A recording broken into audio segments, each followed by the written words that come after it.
Britain का सबसे मजबूत भारतीय किला दही, घी और अंडे की सफेदी से बना था। यह कोई मजाक नहीं है। चेन्नई का इतिहास, चेन्नई हिस्ट्री और फोर्ट सेंट जॉर्ज की नींव में एक ऐसा गहरा रहस्य छिपा है जो आपको हैरान कर देगा। हर साल मद्रास डे पर याद की जाने वाली 1639 की वह घटना, जब कोरोमंडल तट की चिलचिलाती धूप में ब्रिटिश ईस्ट इंडिया कंपनी ने एक रेतीली जमीन खरीदी। उनका मकसद सिर्फ एक व्यापारिक चौकी बनाना नहीं था। वे एक ऐसा अभेद्य किला चाहते थे जो पूरे दक्षिण भारत पर उनका खौफ कायम कर सके। 1640 में फोर्ट सेंट जॉर्ज बनकर तैयार हुआ। इस मदर ऑफ ऑल सिटीज की दीवारें संगमरमर जैसी चमकदार सफेद और लोहे जैसी मजबूत थीं। लेकिन इस किले की असली ताकत अंग्रेजों की किसी आधुनिक इंजीनियरिंग में नहीं, बल्कि दक्षिण भारतीय रसोई की सामग्रियों में छिपी थी। स्थानीय कारीगरों ने एक प्राचीन द्रविड़ तकनीक का इस्तेमाल किया, जिसे मद्रास चूनम कहा जाता है। उन्होंने सीपियों को पीसा, नदी की रेत मिलाई और उसमें अंडे की सफेदी, खट्टा दही और शुद्ध घी का मिश्रण डाल दिया। कल्पना कीजिए, एक विदेशी साम्राज्य की सबसे बड़ी सैन्य ताकत भारत के पारंपरिक भोजन सामग्री के लेप से खुद को महफूज कर रही थी। यह सिर्फ एक इमारत नहीं थी। बाहर से यह ब्रिटिश सत्ता का क्रूर प्रतीक था, लेकिन अंदर से यह पूरी तरह द्रविड़ मिट्टी में सना हुआ था। अंग्रेज खुद को इस किले का निर्विवाद मालिक समझते थे। उन्होंने एक सख्त नियम बनाया, किले के अंदर सिर्फ गोरे लोग रहेंगे। इसे व्हाइट टाउन कहा गया। लेकिन उन्हें यह बिल्कुल नहीं पता था कि उनके इस अभेद्य किले में सेंध लग चुकी है, और वह भी बिना किसी हथियार के। किले के बाहर बसता था ब्लैक टाउन। अंग्रेज मानते थे कि उन्होंने अपनी सुरक्षित दुनिया को स्थानीय लोगों से पूरी तरह अलग कर लिया है। पर औपनिवेशिक भारत, कॉलोनियल इंडिया की असलियत कुछ और थी। यह विशाल ढांचा दुभाषियों यानी स्थानीय अनुवादकों के बिना एक दिन भी नहीं चल सकता था। ये दुभाषिए सिर्फ नौकर नहीं थे, वे असली पावर ब्रोकर थे जो खामोशी से ब्रिटिश सत्ता को अंदर से खोखला कर रहे थे। बेरी तिम्मप्पा वह पहला आधिकारिक दुभाषिया जिसने अंग्रेजों को यह जमीन दिलवाई थी। उसने एक ऐसा दुस्साहस किया जिसकी गोरे लोगों ने कल्पना भी नहीं की थी। 1646 में तिम्मप्पा ने ब्रिटिश सैन्य शक्ति के ठीक दिल में किले की प्रतिबंधित चारदीवारी के अंदर एक विशाल हिंदू मंदिर का निर्माण कर दिया, चेन्ना केशव पेरुमल मंदिर। एक सदी से भी ज्यादा समय तक यह मंदिर उस व्हाइट टाउन में शान से खड़ा रहा। अंग्रेज जनरलों के सैन्य आदेशों के बीच मंदिर की घंटियों की आवाज गूंजती थी। यह द्रविड़ चुनौती और कूटनीति का सबसे बड़ा प्रतीक था। 1760 आते आते अंग्रेज इसके प्रभाव से इतने घबरा गए कि उन्होंने सुरक्षा खतरे का बहाना बनाकर इस मंदिर को वहां से जबरन हटवा दिया।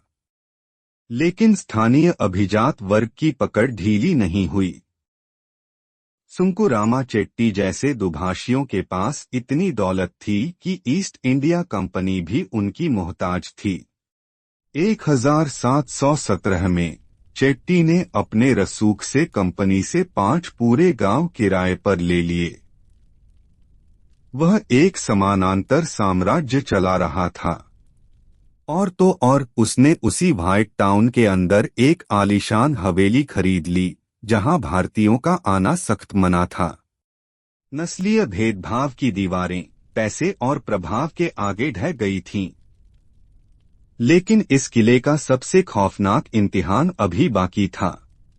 फोर्ट सेंट जॉर्ज के बीचों बीच एक बेहद खूबसूरत इमारत है, सेंट मैरी चर्च, जिसे 1680 में बनाया गया था।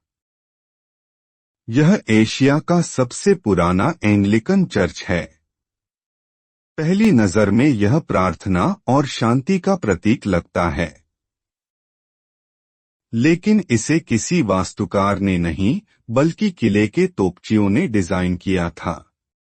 इसकी दीवारें 4 से 5 फीट मोटी हैं और इसकी छत को आम चर्चों की तरह नहीं बल्कि एक खास वेगन वॉल्टेड आकार में बनाया गया था। मकसद, ताकि दुश्मनों के तोप के भारी गोले इस छत से टकराकर बिना नुकसान पहुंचाए वापस लौट जाएं। यह एक चर्च कम और एक सैन्य बंकर ज्यादा था, और इस मास्टरपीस बंकर की सबसे बड़ी परीक्षा हुई दिसंबर 1758 में। इतिहास इसे मद्रास की घेराबंदी, सीज ऑफ मद्रास के नाम से जानता है। कॉम्टे डी लाली के नेतृत्व में एक विशाल फ्रांसीसी सेना ने किले को चारों तरफ से घेर लिया। 67 दिनों तक आसमान से आग बरसती रही। 8000 बम और 26,000 तोप के गोले किले पर दागे गए। धुआं, चीखें और बारूद की गंध हवा में तैर रही थी। अंग्रेजों ने तुरंत सेंट मैरी चर्च को सैनिकों के बैरक और अनाज गोदाम में बदल दिया। पवित्र वेदी बारूद और पसीने की गंध से भर गई। किले में सिर्फ 1750 यूरोपीय सैनिक और कुछ सिपाही थे।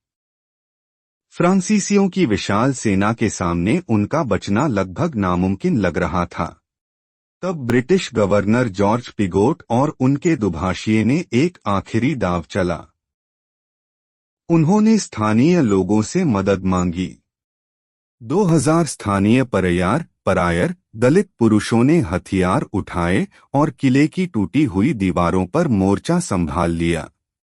16 फरवरी 1759 को जब ब्रिटिश बेड़ा आखिरकार मदद के लिए पहुंचा, तब तक इन द्रविड़ रक्षकों ने किले को गिरने नहीं दिया था। अगर उस दिन फोर्ट सेंट जॉर्ज गिर जाता तो आज भारत का इतिहास फ्रांसीसी भाषा में लिखा जाता। इस किले ने ब्रिटिश साम्राज्य को बचा लिया। समय का पहिया घूमा।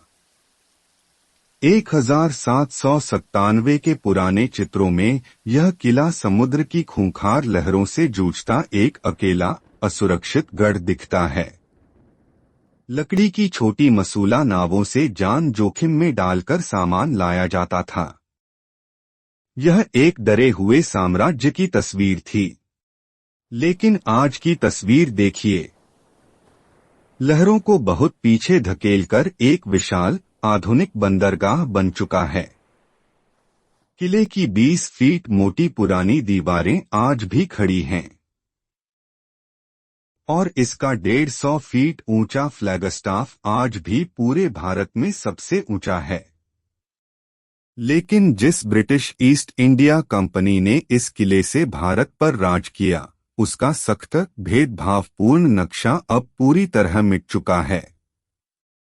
आज पुराने फोर्ट स्क्वायर के सन्नाटे को चीरती है तमिलनाडु विधानसभा और सचिवालय की लोकतांत्रिक चहल पहल। जहां कभी 17वीं सदी का पुर्तगाली स्क्वायर था, वहां आज 1980 के दशक की गगनचुंबी नमक्कल कविगनार मलिगै इमारत सीना ताने खड़ी है। यह एक अजीब लेकिन काव्यात्मक कंट्रास्ट है। औपनिवेशिक अतीत के ठीक ऊपर आधुनिक भारत ने अपनी इमारत खड़ी कर दी है। यह किला कोई खामोश, मरा हुआ म्यूजियम नहीं है जिसे सिर्फ शीशे के पीछे से देखा जाए। यह आज भी जिंदा है, सांस ले रहा है। सोचिए, जिन हॉल्स में 1753 में ब्रिटिश विजेता रॉबर्ट क्लाइव ने अपनी शादी रचाई थी, आज उन्हीं दीवारों के बीच आधुनिक भारत के लोकतांत्रिक कानून पारित किए जाते हैं।